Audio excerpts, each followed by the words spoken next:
بھارت نے آج صبح پاکستان میں داخل ہونے کی کوشش کی، مگر اللہ کے فضل سے اس کی یہ کوشش ناکام بنا دی گئی۔ بھارتی فضائیہ نے BBC سے بات کرتے ہوئے بتایا کہ بھارتی طیارے امبالہ ایئر بیس سے اڑے۔ بھارتی حکام نے دعویٰ کیا کہ ان بھارتی طیاروں نے بین الاقوامی سرحد کی خلاف ورزی کیے بغیر اپنے اہداف کو نشانہ بنایا۔ بھارتی فضائیہ نے یہ دعویٰ بھی کیا کہ ان کی کارروائی 3 منٹ پر محیط تھی۔ پاک فوج کے ترجمان میجر جنرل آصف غفور کے مطابق آزاد کشمیر کے علاقے مظفر آباد میں داخل ہونے کی کوشش کر کے بھارتی طیاروں نے لائن آف کنٹرول کے خلاف ورزی کی ہے۔ انہوں نے آج صبح اپنے ایک ٹویٹ میں کہا کہ بھارتی طیارے عجلت میں فرار ہوئے اور بالا کوٹ کے قریب ایک ہتھیار بھی پھینکا، تاہم خوش قسمتی سے اسے کسی قسم کا کوئی بھی نقصان نہیں ہوا۔ DGISPR نے اس مقام کی تصویر بھی شیئر کی ہے۔ بھارتی طیاروں نے جلد بازی میں واپس جاتے ہوئے کھلے میدان میں اپنا پے لوڈ آف کیا اور فرار ہو گئے۔ پے لوڈ اس اضافی ہتھیار کو کہتے ہیں جو ہوائی جہاز حملے کے لیے ساتھ لے کر چلتے ہیں، اور اگر اس کو کسی ایمرجنسی میں بھاگنا پڑ جائے تو اپنا اضافی سامان آف لوڈ کرنا پڑتا ہے۔ اس پے لوڈ کی تصاویر بھی آصف غفور نے دکھائیں۔ انہوں نے مزید کہا کہ طیاروں نے کسی انفراسٹرکچر کو نشانہ نہیں بنایا اور نہ ہی کوئی جانی یا مالی نقصان ہوا۔ بھارتی فضائیہ کی جانب سے لائن آف کنٹرول کے خلاف ورزی کر کے بزدلانہ اور ناکام کوشش کی گئی، اور جب پاک فضائیہ حرکت میں آئی تو بھارتی طیارے فرار ہو گئے۔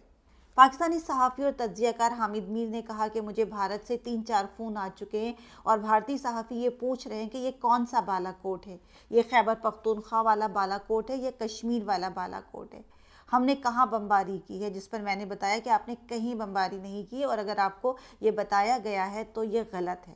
پاکستانی فورس نے آپ کے طیاروں کو مار بھگایا اور وہ اپنا پے لوڈ خالی گاؤں میں پھینک کر بھاگ گئے۔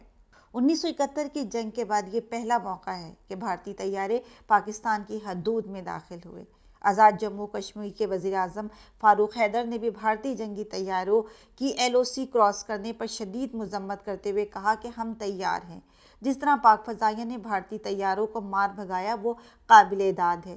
بھارت مقبوضہ کشمیر کی صورتحال سے توجہ ہٹانے کے لیے جنگی جنون کو ہوا دے رہا ہے۔ سچ تو یہ ہے کہ بھارتی حکومت بوکھلائی ہوئی ہے۔ پلوامہ حملے کے بعد مودی کا ڈرامہ فلاپ ہو چکا ہے۔ خود بھارتی رہنما پلوامہ حملے کے پیچھے مودی سرکار کو قصوروار گردان رہے ہیں۔ بھارت کی ہندو قوم پرست جماعت مہاراشٹر نرمان سینا کے سربراہ راج ٹھاکرے نے دعویٰ کیا ہے کہ اگر پلوامہ حملے کے بارے میں قومی سلامتی کے مشیر اجیت ڈوڈل سے پوچھ گچھ کی جائے تو اس حملے کی حقیقت عیاں ہو جائے گی۔ بھارتی حکومت کو پہلے ہی سے حملے کا علم تھا۔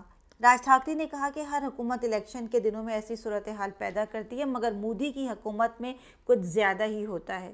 انہوں نے مزید کہا کہ پلوامہ حملے کے وقت وزیر اعظم نریندر مودی نیشنل پارک میں شوٹنگ کر رہے تھے اور حملے کی خبر ملنے کے بعد بھی شوٹنگ کرتے رہے۔ دوسری طرف بھارت کے سماجی رہنما ومن میشرام نے بھی پلوامہ حملے پر مودی کے خلاف چارج شیٹ جاری کر دی۔ انہوں نے کہا کہ یہ حملہ مودی سرکار نے خود کرایا ہے اور سوالوں کا جواب نہیں ملا تو ملبہ پاکستان پر ڈال دیا۔ حکومت 8 دن پہلے ہی جانتی تھی کہ ان لوگوں کو مارا جائے گا۔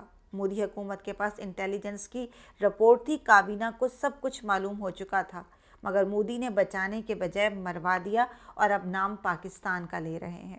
ہندوستان جنوبی ایشیا کا وہ ملک ہے جو اپنے ہمسایوں کو دھمکی اور خوف میں مبتلا رکھنا چاہتا ہے، لیکن آج اس کے اپنے عوام ہی اس کے خلاف صف آ رہے ہیں۔